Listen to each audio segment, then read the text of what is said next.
Good morning, one and all. This is Monika from Shivashivana Institute of Management.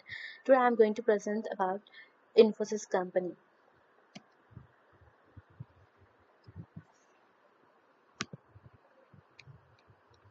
So, Infosys company is nothing but, as we all know, that it's one of the technology company software, which is second largest next to TCS. It's a multinational company.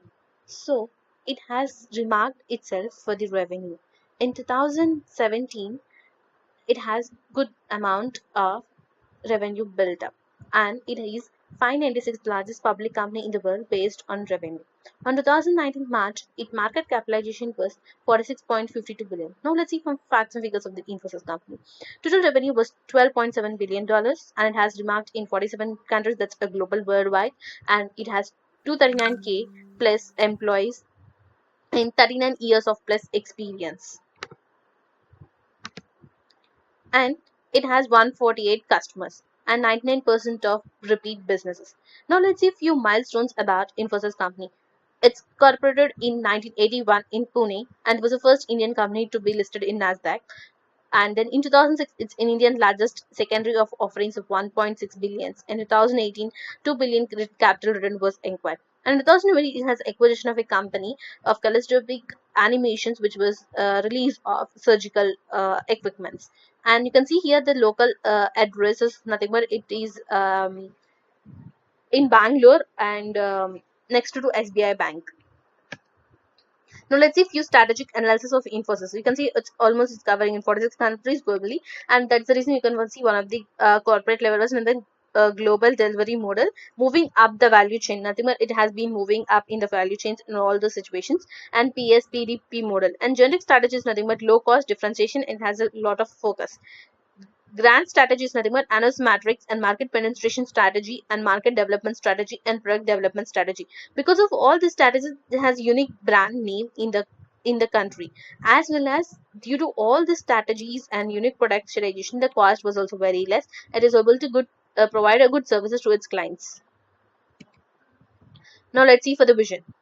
For every company, in order to sustain and earn a good amount of a brand and a value and accomplish its goals, it needs a strategy. So, in order to complete from vision to its goals, we need a strategy. So, let's see what is its vision.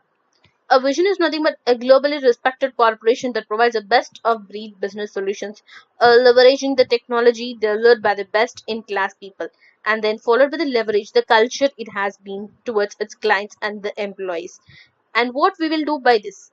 Staying the relevant to the clients for them and navigating them to the next. Always it's providing its new amount of technology and it's upgrading its technology and providing good services to its clients, and whatever they want, it's next to them. So that was resulting in the consistency, profitability growth for the stakeholders. That's the reason why you can see a huge amount of growth, not only in case of its share price, not only for the benefit of the stakeholders, but also for the clients and the customers and the employees too. There are the few key people you can see for the growth of the company is nothing but Salil Parikh, who was a managing director and the CEO, Parvin Rao, who was the chief operating officer and the whole time director, and Nandan Nikanis is the chairman of the board, and Kiran Mazdamazra, who was the lead independent director. Now let's see what are the key products of this. So it has NI, nothing but next generation integrated AI platform. As we all know that the next world is nothing but artificial intelligence. Infosys consistency, a global management consistency services and information. Infosys information platform, that's nothing but it's also analytical platform. Edge-based systems, which includes financial global banking systems. So it is also providing one of the services for the banking also, and then Panaya Cloud Cert, Square engineering services, digital marketing. It has also entered into the field of digital marketing. Now let's see few what is SWOT analysis saying. The strengths, weaknesses, opportunities, and threats. So let's come back to strengths. It's a cost advantage, something but huge amount it's providing for its clients in the business with the less amount of cost, and it provides a strong end-to-end solutions. Whatever the questions they have, what are the problems that they're going to sort it out, a strategic association which it has. And coming to the weakness, nothing but dependent on the limited market, not covering growing markets, and high attrition was one of the weaknesses.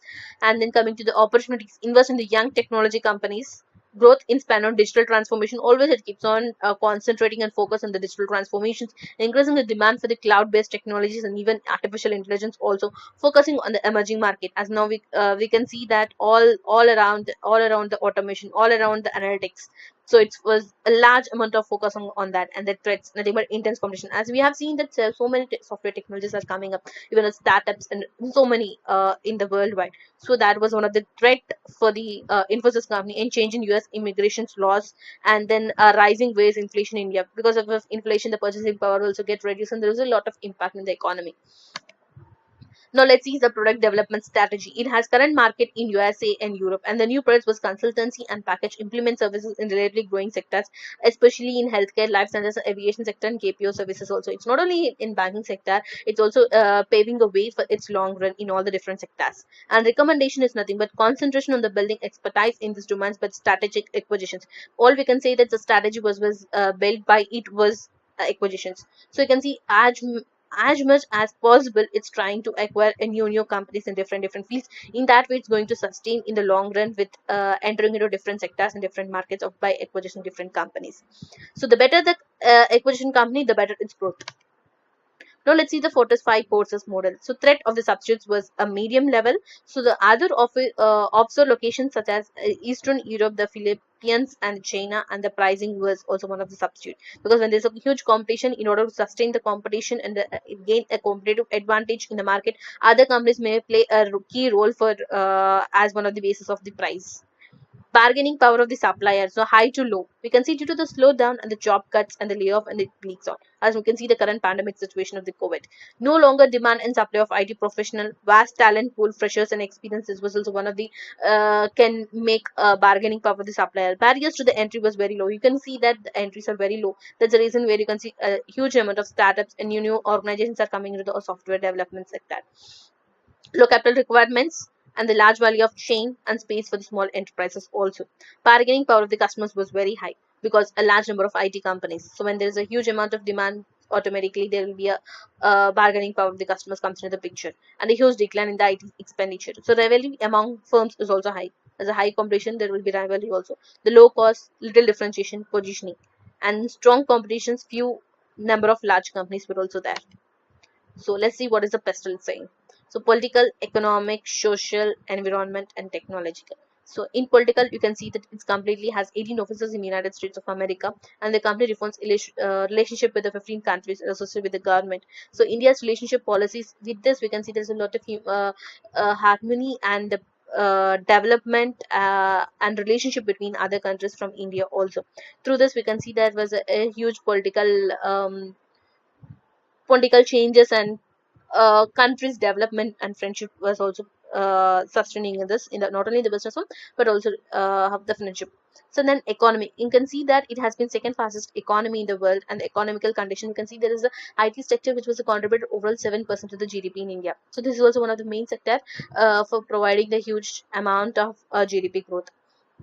Then coming to the social, nothing but Infosys technology has limited a variety of work traditions and workforces of 129 participants. Total staff of 89% to be happen in India, and 36% of total employees happening to be a woman. So it's nothing but woman friendly. You can see how important it's giving to the status of the woman. And then environment, it also gives does various projects which is related to protect the environment, green environment.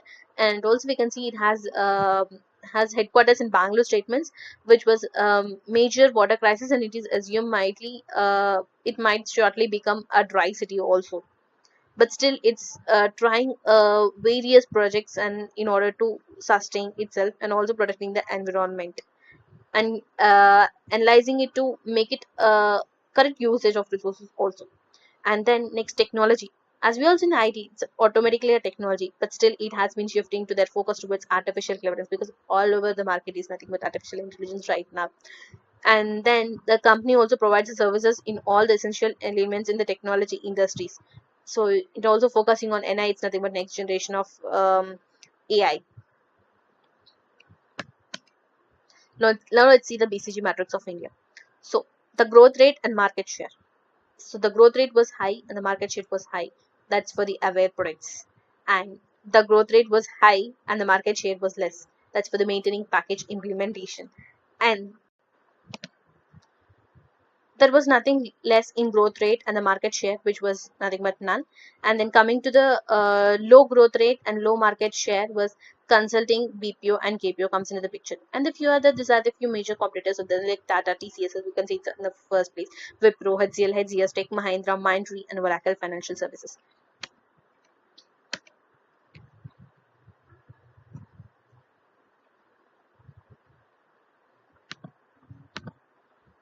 Now let's see the few financial records of the Infosys company. We can see the track record. Half the employees has been rising from 2016 to 2020. It's like $242,000 and sorry to 242,000. And then you can see the revenue which is in the dollars. You can see from 2016 to 2020 there's a huge amount of this. And this is the blue mark which is was for the digital reported.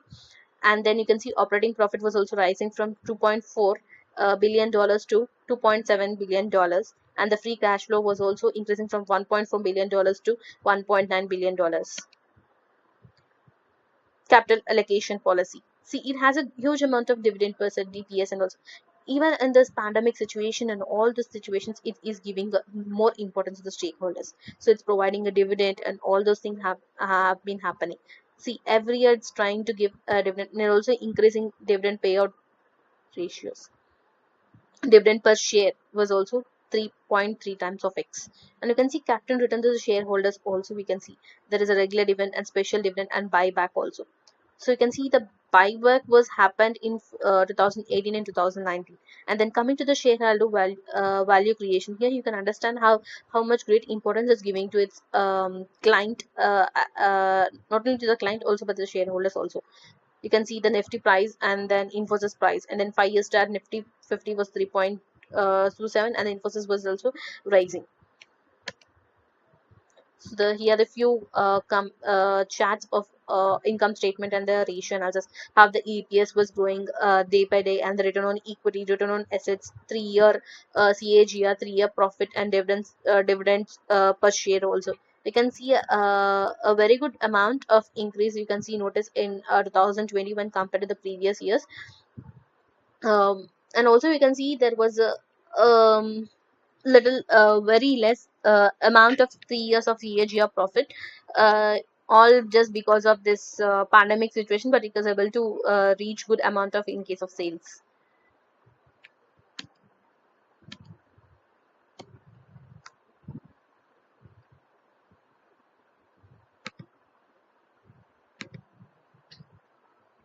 Now let's see what are the future plans of Infosys. First one, Infosys revealed its future game plan and stretching on the automation and reducing each benchmark. Company will aggressively work towards automation across the top customer projects and reduce its bench. Third thing, Infosys has kept a 20 billion company by 2020. It's going to focus on driverless cars and automated driving. See, it's also this technology is also going to reach in the automobile sector. And then finally, I would like to see that Infosys has incredible success story and successful execution of business model, and company has entered into red ocean market with insignificant reach and power in the market. So this is all about the Infosys company. Thank you. Any questions?